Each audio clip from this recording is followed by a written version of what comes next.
In the opening chapters of the book of Genesis, one of the most sacred and influential texts in human history, we encounter a mystery that has puzzled scholars, theologians, and storytellers for centuries. Genesis seems to offer not one, but two contradictory accounts of humanity's creation.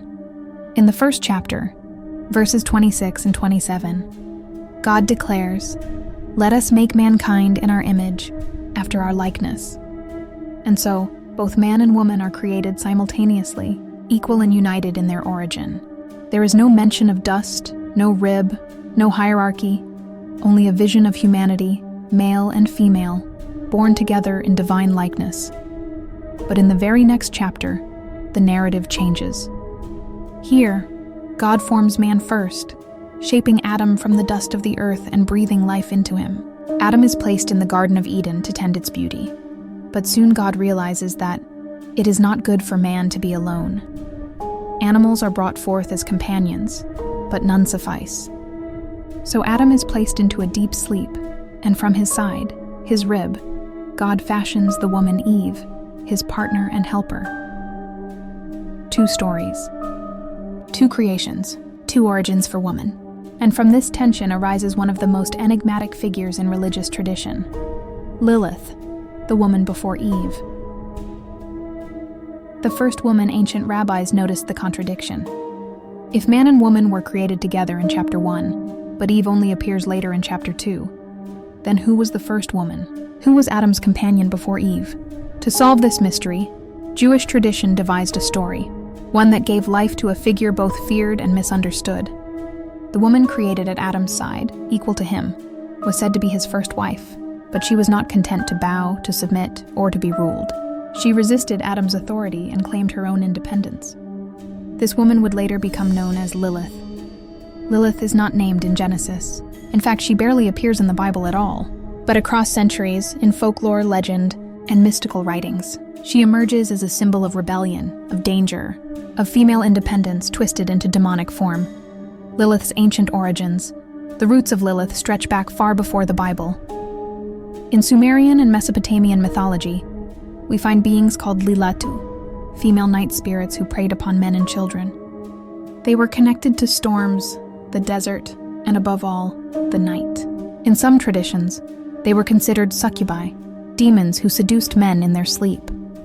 These myths traveled across cultures, absorbed into Babylonian and Assyrian stories. By the time of the early Jewish writers, echoes of these demons lingered in folklore. When later storytellers sought to explain the mysterious first woman of Genesis, they drew upon these older myths.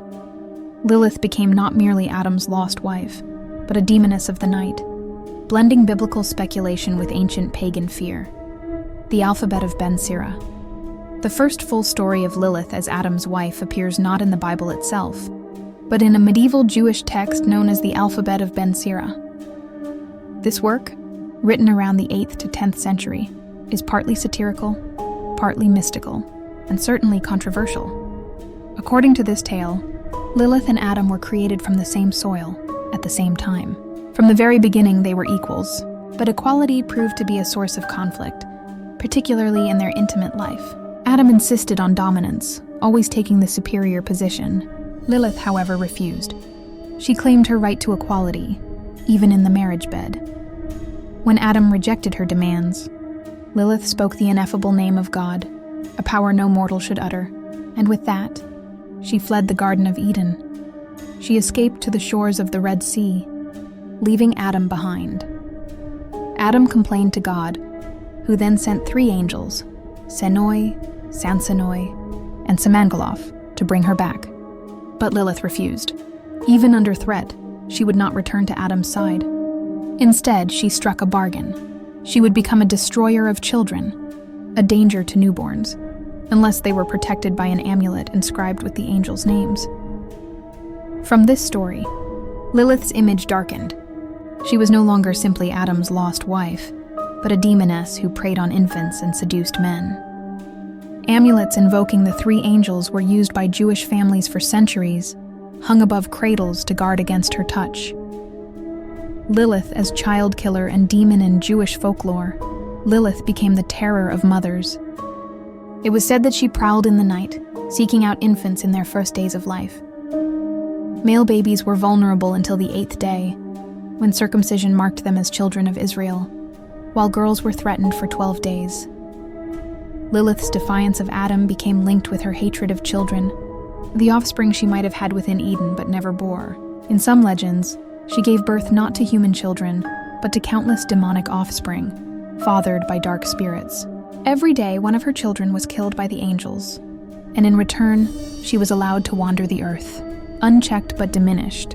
Thus, Lilith entered Jewish imagination as a figure of fear and protection. Fear of her power, and protection through amulets, charms, and prayers. Lilith in the Bible. Strangely, Lilith herself is almost absent from the Hebrew Bible. She is mentioned explicitly only once, in the book of Isaiah, chapter 34, verse 14. In describing the desolation of Edom, Isaiah writes of wild beasts, desert creatures, and demons haunting the ruins. In some translations, the passage reads, "Wildcats shall meet hyenas, goat demons shall call to one another. There too Lilith shall repose and find a place to rest." Here, Lilith is not a wife, not a rebel, but a night demoness, dwelling among the beasts of a cursed land. Other translations avoid the name altogether, rendering it instead as screech owl or night creature. But in Jewish tradition, the name lingered. This was Lilith, the dark spirit of the night. Lilith as the serpent over time. Some storytellers wove Lilith back into the creation story itself. In these interpretations, she did not simply flee Eden, she returned. If she could not defeat Adam directly, she would strike through Eve. Taking the form of a serpent, Lilith is said to have tempted Eve to eat the forbidden fruit of knowledge, setting in motion humanity's fall. This interpretation, while never part of canonical scripture, found surprising influence in art and literature. Renaissance artists, including Michelangelo, sometimes depicted the serpent in Eden not as a snake at all, but as a woman, half human, half serpent, entwined around the tree. This imagery hinted at Lilith, the first woman, returning in vengeance against the second. Lilith in Renaissance. Art, the Renaissance fascination with classical myth and biblical mystery, gave Lilith new life. In paintings and sculptures, she sometimes appeared as the serpentine tempter, sometimes as a dark, alluring woman. She represented both danger and desire, the femme fatale, beautiful yet deadly. This artistic tradition shaped later literature, from romantic poetry to Gothic horror, where Lilith became a symbol of forbidden sexuality and feminine power unleashed, amulets and folklore. Beyond art and theology, Lilith's presence lingered in daily life. Archaeologists have uncovered countless amulets dating back centuries, inscribed with prayers against Lilith. These were placed in homes, in cradles, even sewn into clothing to ward off her attacks. The amulets often bore the names of the three angels, Sanoi, Sansanoi, and Samangeloff, who pursued her to the Red Sea. Just as in the Ben Sira story, invoking these names was believed to protect families from her reach. In this way, Lilith straddled the line between myth and lived belief. She was not just a tale told by scholars, but a feared presence in the daily lives of Jewish communities. Lilith's modern reimagining in modern times, Lilith has undergone yet another transformation. Where once she was feared as a demoness, she's been embraced by some as a symbol of independence and rebellion. Feminist writers in the 20th century reclaimed her story, seeing in her refusal to submit to Adam not wickedness, but courage. Lilith, in this view, was the first woman to demand equality, the first to say no. Her demonization, they argue, reflects not divine truth, but patriarchal fear. In popular culture, Lilith has appeared in novels, films, television, and music, sometimes as a villain, sometimes as an icon. From occult traditions that honor her as a dark goddess, to feminist movements that see her as a symbol of liberation, Lilith continues to evolve. Conclusion.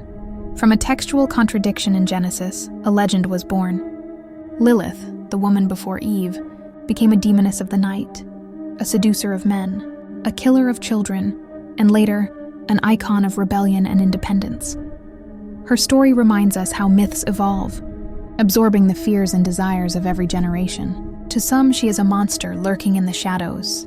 To others, she is a hero, refusing submission. But perhaps Lilith's true power lies in her ambiguity.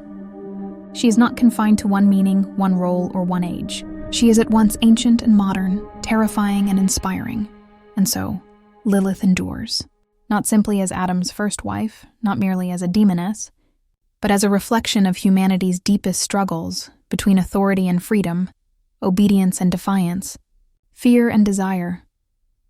Lilith remains one of the most haunting figures in all of biblical lore, a reminder that even in sacred texts, mysteries linger and stories grow beyond their origins into legends that will never die.